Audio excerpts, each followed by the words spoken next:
Kejadian berlaku semalam dikatakan driver lori bawa laju dan terbabas di Seleko. Beberapa kenderaan menjadi mangsa lori ini dan diperhatikan jumlah barangan yang dibawa lori tersebut melebihi muatan. Pihak berkuasa sila pantau lori-lori seperti ini supaya tidak terjadi kejadian yang tidak diingini.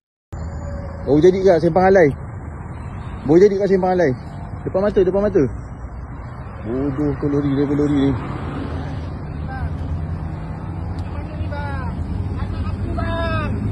Macam mana bang?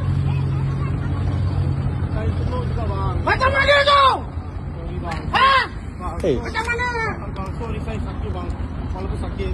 Slow apa? Kau tekan minyak. Kau laju. Tak ada brek bang. Tengok kereta tu. Bang, betul bang. Kau tengok kereta tu. Nampak bang. Report polis. Bang. Ya. Ikut bang saya. Habis kereta berada ni. Bang, sumpah. Biar kita ganti bang.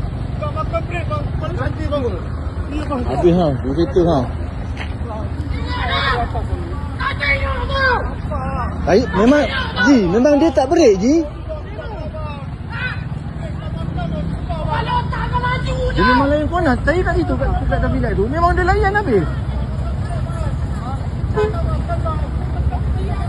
Habis Haji. Kita Haji ha. Jeruk. Aduh. Dia tak ada apa-apa.